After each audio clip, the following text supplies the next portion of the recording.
चलिए, आज हम संघराज क्षेत्र में संघवाद विचारधारा, एकात्मक विचारधारा की चर्चा किए थे। उसको कड़ी को आगे बढ़ाते हुए संघराज क्षेत्र को भी हम जोड़ दिया था। अब हम नागरिकता पर आते हैं। नागरिकता पर ज़्यादा क्वेश्चन नहीं आती है, लेकिन कुछ करंट से जोड़ करके क्वेश्चन आ जाए तो नागरिकता के बारे में इतना समझ लीजिए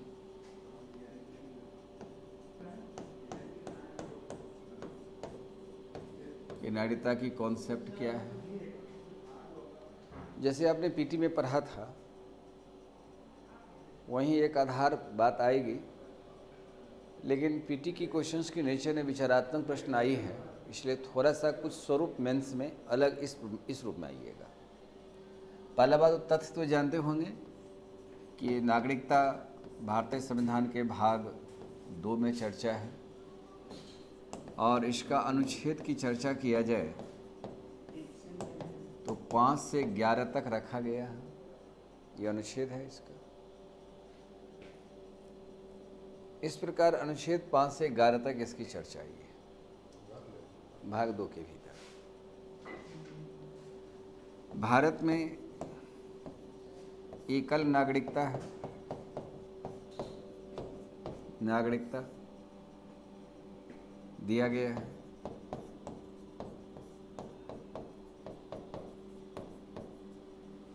यह ब्रिटेन के संविधान से लिया गया है। इतनी भी बात भी तथ्य जानते होंगे।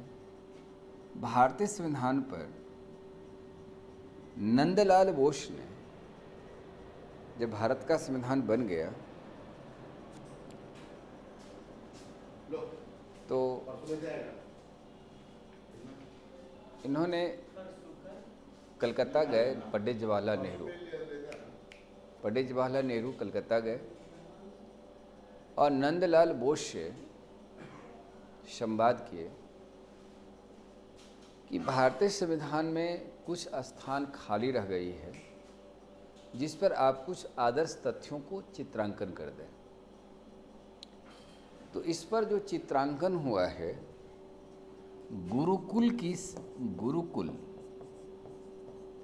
गुरुकुल आपका ऐसा था कि वैदिक काल का जो गुरुकुल था, काल कि गुरुकुल का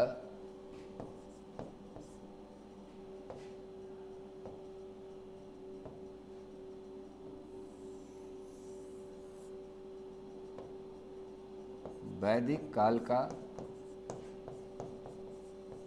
गुरुकुल का चित्र बनाया गया। यह काफी एक मार्मिक बात है। गुरुकुल में जैसे गुरुगण शिक्षा देते थे, वेद पढ़ने के बाद उपनिषद की शिक्षा देते थे, तो उस उपनिषद की शिक्षा को ही आत्मसात किया जाता था। तो आज हमारी देश के भीतर भारतीय संविधान की जो शिक्षाप्रद बात है, वही नागरिक हमारे देश की विषय वस्तु को बेहतर रूप से समझ सकता है, जो इस गुरुकुल की संस्कृति को स्वीकार करता हो, उसकी भावनाएं को स्वीकार करता हो। देश के भीतर भारतीय संविधान को बनाए रखने की दिशा में जो नागरिक कार्य कर रहे हैं, उसे ही गुरुकुल की बात कही गई।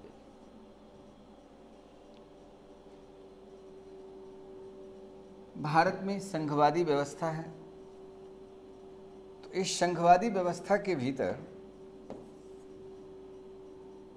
यह बात भी कहा गया कि भारत में 28 राज्य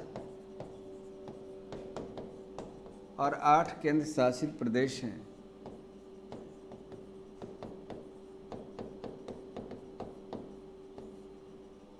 केंद्र शासित प्रदेश इन सभी स्थानों पर जो कोई भी व्यक्ति रह रहे हैं वह हमारा भारत का नागरिक होगा। अब इन सभी स्थानों पर भारत के, और यह जो नागरिक होगा, अब राज्य में कोई रह रहा है तो भारतीय राज्य क्षेत्र है, तो भारतीय राज्य क्षेत्र की पहचान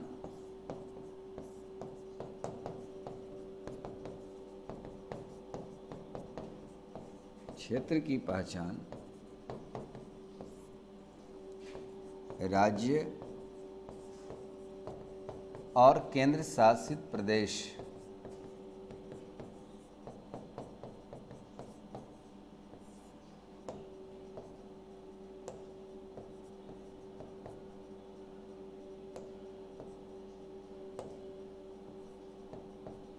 केंद्र शासित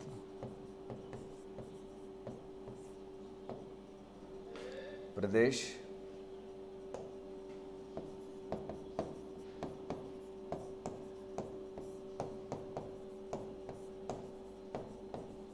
से किया गया। इसी रूप में भारतीय राज्य क्षेत्र की इसकी पहचान आई है।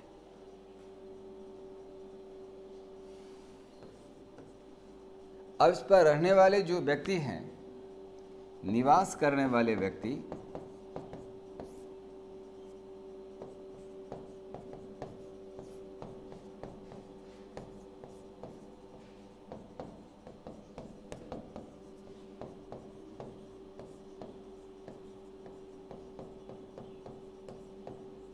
भारत के नागरिक।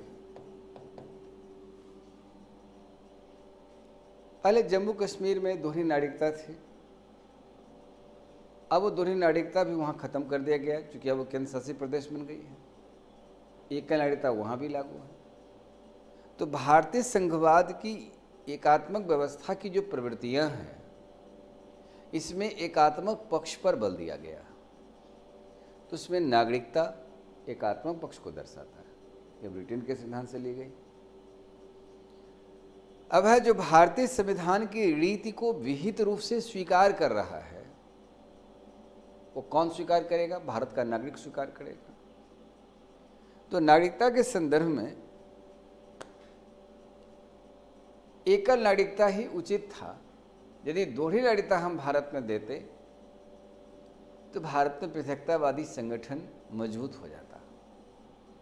क्षेत्रवाद, संप्रदायवाद, जातिवाद, भाषावाद, यह सब हमारे भारतीय संविधान के सामने एक रोराएं अभी जो बन के आ रहा है। आज यदि दोहरी नागरिकता दिया जाता तो भारतीय संघराज से कुछ राज्य अलग होने की बात करता, पृथकता की बात करता। हम भारत से अलग नहीं हो सकते। अब राज्य क्षेत्र की पहचान के रूप में भारतीय संसद को अधिकार है उस राज्य को विभाजन करके राज्य बना दे। प्रत्येक 10 वर्ष पर भारत की जनगणना कराई जाती है। भारत का पहला नागरिक, प्रथम नागरिक देश के राष्ट्रपति होते हैं, दूसरे नागरिक उपराष्ट्रपति होते हैं। भारत के इस सभी संवैधानिक पदों पर कौन काम करेंगे? जो भारत के नागरिक होंगे, या जो निर्वाचित होंगे भारत के नागरिक होंगे। भारतीय संविधान के एक्ट 84 और 173, 52, 124 जो सुप्रीम कोर्ट की गठन है,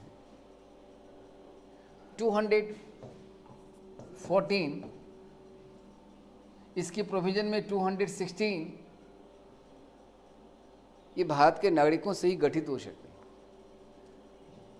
इंडियन कॉन्स्टिट्यूशन एक्ट 76, 148, ये सारी पद पर भारत का नागरिक ही जा सकता है।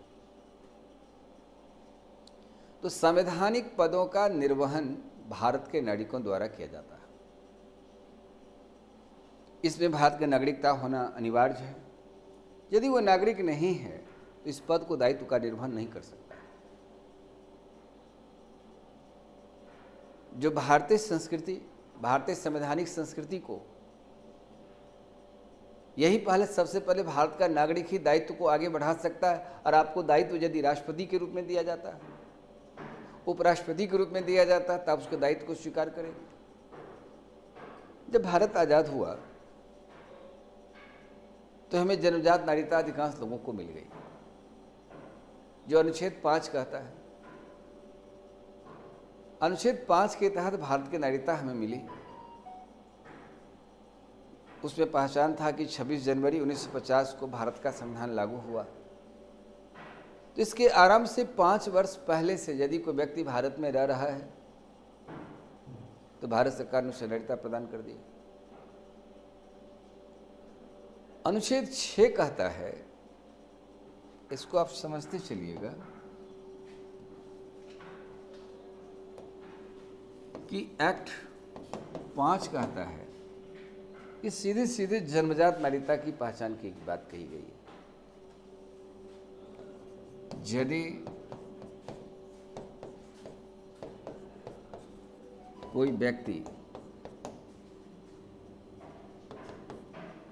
भारत में जन्म लिया,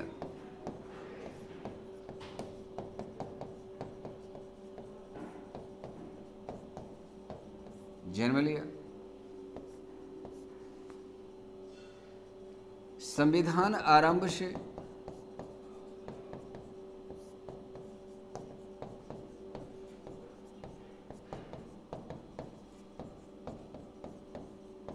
पाँच वर्ष पूर्व से भारत में रह रहा है,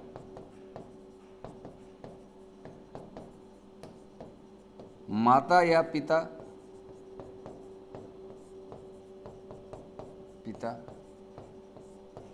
में से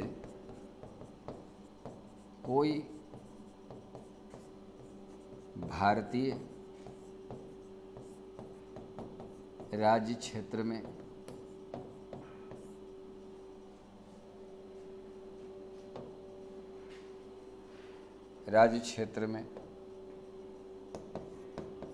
जन्म लिया, तो यह हमें जन्मजात नागरिकता मिल गया। अब जिनको दे रहे हैं, जिनका जन्म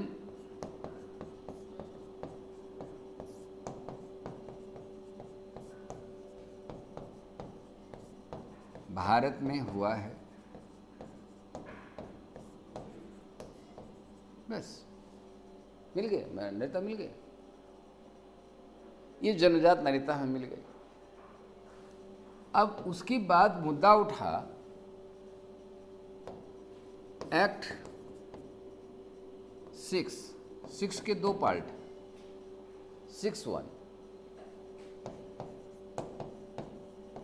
19 जुलाई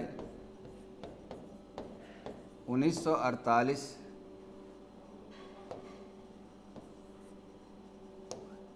तक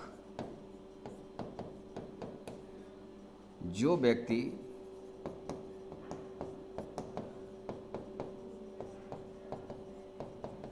पाकिस्तान को छोड़कर भारत आ गए,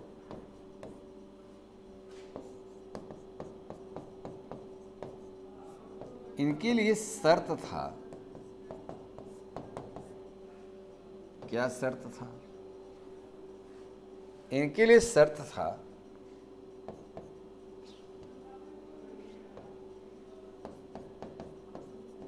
कि माता या पिता या पितामह या पितामही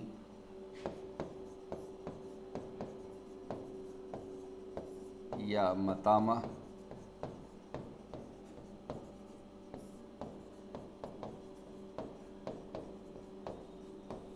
या मातामही में से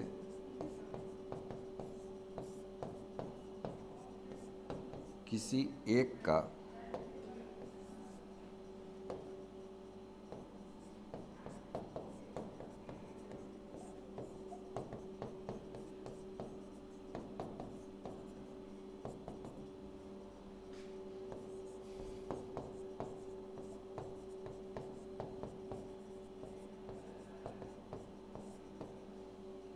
माता पिता, पितामह पितामही, मातामह मातामही, दादा दादी, नाना नानी में से किसी एक का विभाज्य भारत में जन्म हो गया।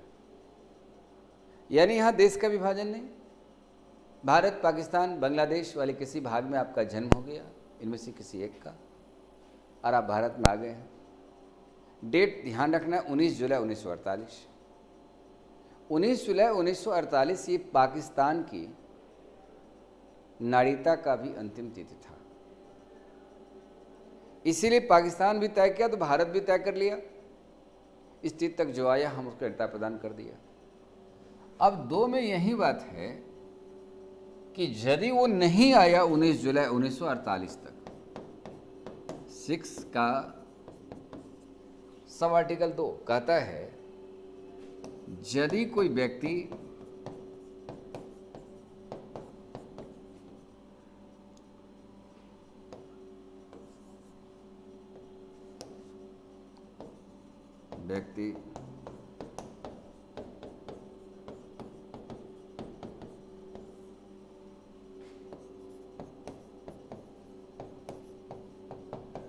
पाकिस्तान को छोड़कर 19 जुलाई 1948 तक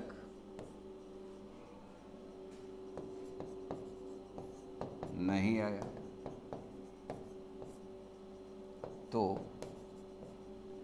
इनके लिए शर्त यही था जो 6 में रखा था, लेकिन थोड़ी सी अंतर थी। पहला शर्त था माता पिता या पितामह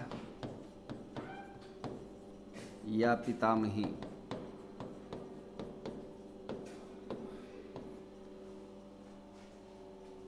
या मातामह या मातामही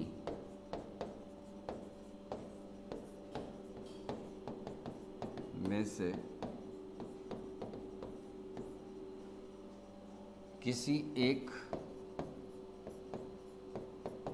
का जन्म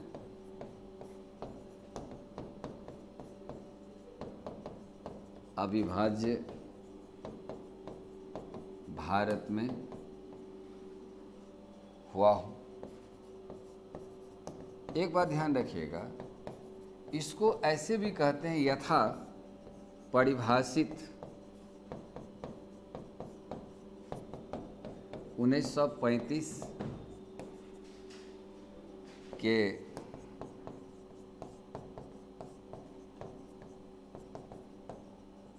अधिनियम के अंतर्गत।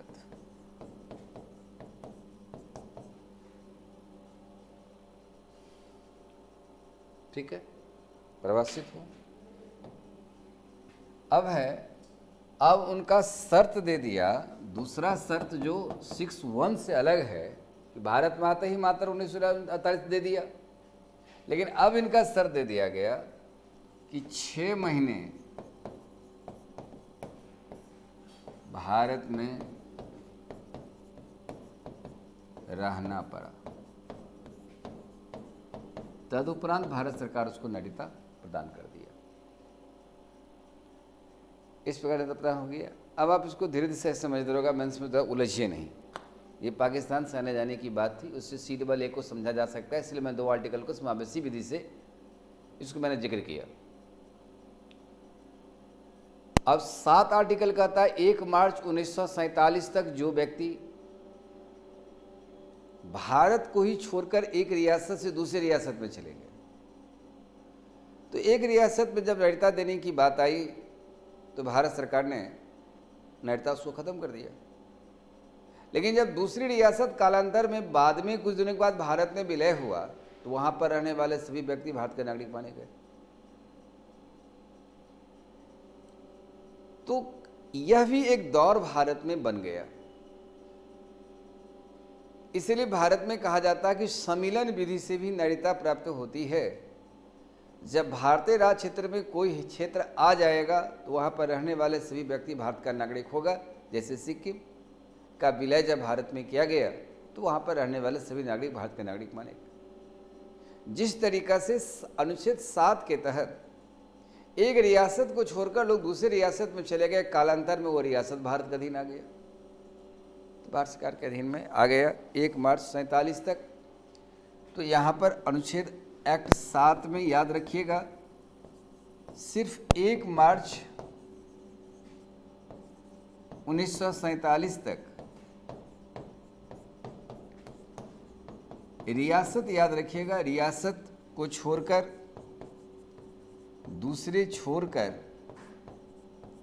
दूसरे रियासत में चले गए।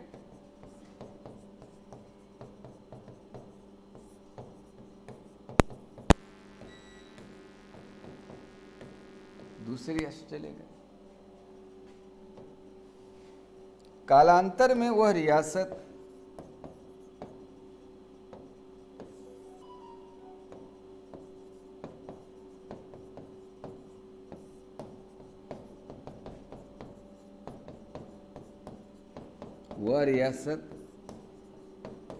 भारतीय राज्य क्षेत्र के अधीन आ गया।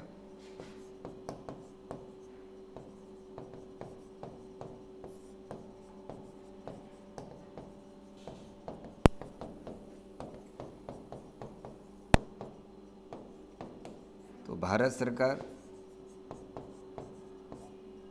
इस स्थान पर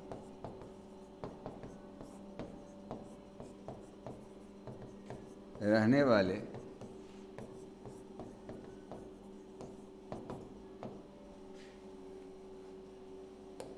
सभी व्यक्तियों को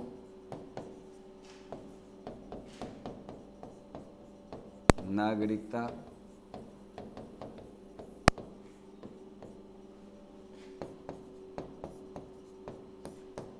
प्रदान कर दिया। उनको भी प्रदान कर दिया जिनको दूसरे रियासत नागरिकता समाप्त कर दिया गया था, उसे भी ले आया। अब इनके बाद कहता है अनुच्छेद नंबर 8, एक्ट 8 कहता है कि यदि विदेश में यदि कोई व्यक्ति चले गए, याद रखिएगा यहाँ एक कॉमन सेंस से फॉर्मूला बना लीजिएगा, विदेश में चले गए तो भारत सरकार ने अपनी दूतावास में नागरिकता का फॉर्म भर दिया और कहा कि नागरिकता का फॉर्म भरकर पंजीकृत करके भारत नागरिकता को प्राप्त कर लीजिए। तो भारत सरकार ने जिस तरीका से आर्टिकल 6 में देखे माता पिता पितामह पितामही मातामह मातामही में से किसी एक का जन्म हुआ अविभाज्य भारत में, लेकिन अभी फिलहाल वो विदेश में रह रहा है, नागरिकता का फॉर्म दूतावास में भर लिया, भारत से नागरिकता प्रदान कर दिया। अब 9 में कहता है कि भारत का यदि कोई पुरुष, एक्ट 9 कहता है, एक्ट 9 में याद रखिएगा उसे पकड़ में आ जाएगी, भारत का पुरुष यदि किसी विदेशी महिला के साथ शादी करता है, महिला के साथ शादी करता है, इसके संयोग से जो बच्चे पैदा हो, बच्चे जन्म लेंगे, ये बच्चे भारत का नागरिक होंगे, भारत का नागरिक होंगे। यह अधिकार नागरिकता अधिनियम 1992 में संशोधन किया गया और नागरिकता अधिनियम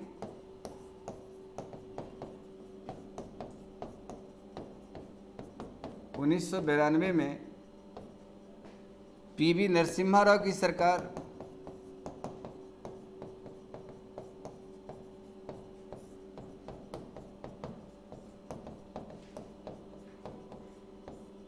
ने क्या प्रावधान किया, अब इसको देखिए। यदि भारतीय महिला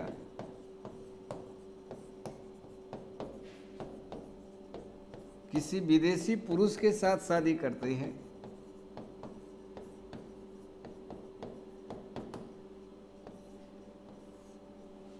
तो इसको बच्चे जो होंगे वो भारत के नागरिक होंगे,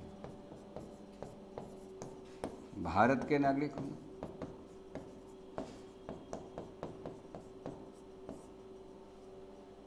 लेकिन यदि यह महिला विदेश चली जाती है, अपने पति वाले देश चली जाती है, तो चले जाने के बाद नागरिकता त्यागने से पूर्व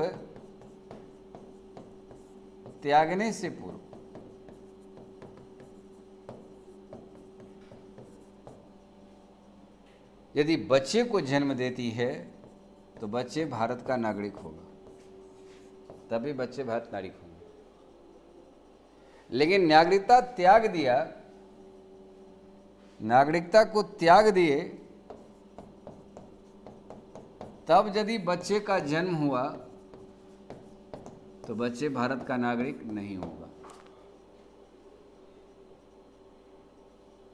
ये बच्चे वयस्क होने के बाद यहाँ पर निर्णय लिया, बच्चे वयस्क होने के बाद निर्णय लेगा कि हम किस देश की नागरिकता रखें, मातृ देश या पितृ देश का, तो नागरिकता रख सकती है। यदि वो फैसला किया कि मातृ देश नागरिकता रखेंगे, come back to pavilion of Bharat आ सकता है, नागरिक माना जाएगा। अब है 10 और 11 कहता है कि भारतीय नागरिकता के संदर्भ में कानून बनाने का अधिकार भारतीय संसद को प्राप्त है। 11 कहता है संसद द्वारा बनाए गए कानून के अनुसार ही कोई व्यक्ति को भारत नागरिक माना जाएगा। अब इसी बात को देखिए कि नरेंद्र भाई मोदी की सरकार ने जो कानून बनाया, अमेंडमेंट एक्ट 2019, इसमें प्रावधान हुआ कि 31 दिसंबर 2014 तक जो व्यक्ति पाकिस्तान, अफगानिस्तान,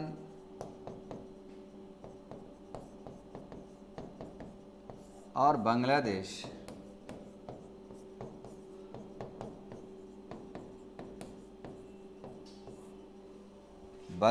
से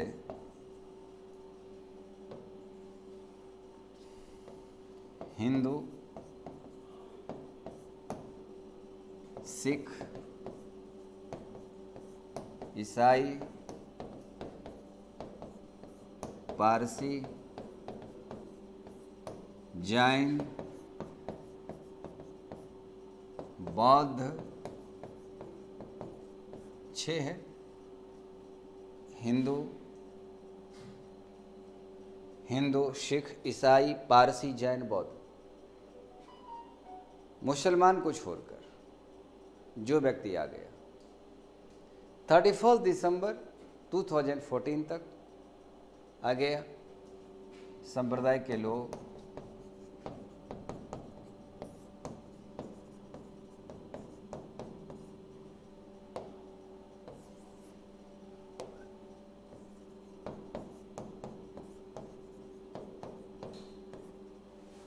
भारत आ गए, तो भारत सरकार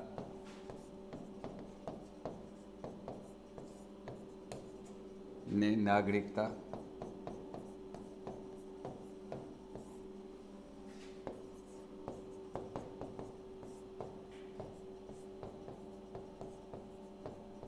प्रदान कर दिया, लेकिन मुसलमान को नहीं मिला। कारण क्यों था कि भारत का विभाजन दरअसल तो ज्योग्राफी की विभाजन हुई, वास्तविकता का आलम तो यही है, लेकिन एक आधार कहीं ना कहीं धर्म भी जरूर था।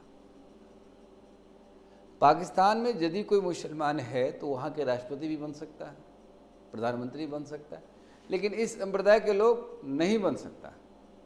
यही बात बांग्लादेश में भी लागू होता है। तो ऐसी स्थिति में आप जो हमारे भारतीय संस्कृति को स्वीकार करते आ गए, इस पर आदर्श चिन्ह क्या था नंदलाल बोस का? वैदिक संस्कृति था, वैदिक संस्कृति की गुरुकुल थी। तो यदि वैदिक संस्कृति के गुरुकुल को सम्मान करने के कारण उसे पाकिस्तान से हटना पड़ा, बांग्लादेश से हटना पड़ा, तो ऐसे लोगों को इस भारतीय संविधान की जो आदर्श व्यवस्था है, इस आदर्श व्यवस्था के आलोक में भी CAA बनाई गई। कारण जब देश का विभाजन हुआ तो यहाँ से कुछ मुसलमान गए, वहाँ से हिंदू आए, लेकिन सभी आए जाएगा नहीं, नहीं हुआ। तो क्या संस्कृति को सम्मान करना गुनाह है क्या? भारत की सरकार ने 2 आधार बनाए। एक आधार तो यह आदर्श व्यवस्था थी, दूसरा आधार था इसका कि पंडित जवाहरलाल नेहरू और लियाकत अली के बीच 8 अप्रैल 1950 को समझौता हुआ था, जिसे नेहरू लियाकत अली समझौता कहा जाता है।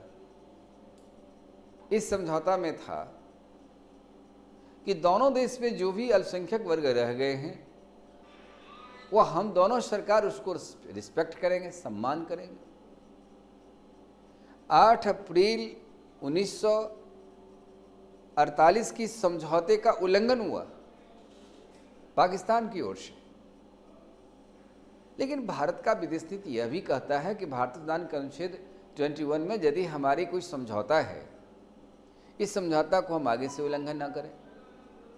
यदि हम आगे से उल्लंघन करते हैं तो भारत एक शांतिप्रिय राष्ट्र नहीं रहेगा। भारत सरकार ने एक आधार यह बनाया। दूसरा आधार यह था जो प्रधानमंत्री नरेंद्र भाई मोदी ने संसद में, लोकसभा में बोल रहे थे कि उनको असम सरकार का एक चिट्ठी था, जो लाल बहादुर शास्त्री ने असम सरकार को, तत्कालिक असम सरकार को चिट्ठी लिखा था कि यदि कोई बांग्लादेश से यदि कोई आदमी आता है उसे आप बचाइए। तो फिर यदि भारत में ये लोग आ गए हैं, रहते हैं, तो फिर नागरिकता क्यों नहीं देंगे? तो यहाँ पर एक आधार यह भी था, जिसमें एक अब यह आधार CAA जो जिस पर इतना देश विरोध किया, इसका जो एक आधार देखा जाए तो एक आधार क्या था? क्वेश्चन दुर्गा में ही इस प्रकार की उठ सकती है। एक वैदिक काल की गुरुकुल संस्कृति,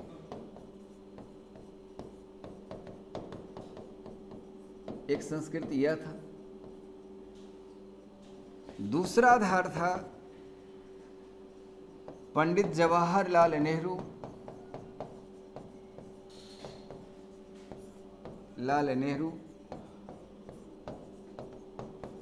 और लियाकत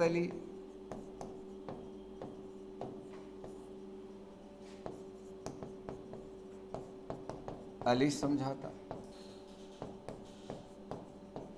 तीसरा आधार इसका यह था लाल बहादुर शास्त्री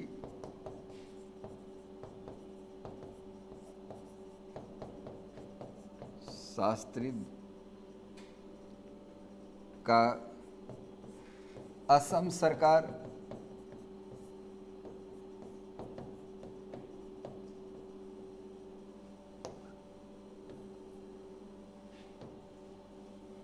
असम की तत्कालीन सरकार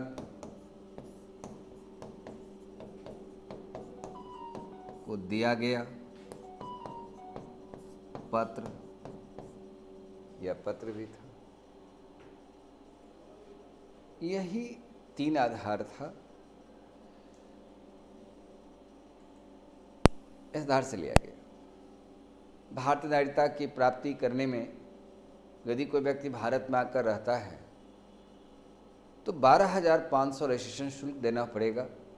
7 वर्ष लगातार भारत में रहने के बाद आप यह दावा कर सकते हैं, भारत सरकार का पंजीकरण ले सकते हैं। यदि कोई विदेश में व्यक्ति जाता है तो भारत सरकार की नागरिकता की प्रमाण पत्र देना होता है। तो अब टेक्नोलॉजी की विधि से आधार से भी आपकी पहचान होती है, आपका उसमें कहाँ पहचान है, क्या वजूद है, ये सी पहचान आधार से भी हो जाती है। तो तकनीकी व्यवस्था में नागरिकता की पहचान आधार से भी की जाती है। इतनी बात याद रखिएगा नागरिकता के संदर्भ में। और इसके बाद हम मौलिक अधिकार पर चर्चा करेंगे। मौलिक अधिकार की चर्चा हम लोग दूसरा दिन करते हैं। धन्यवाद। कितना देर हुआ?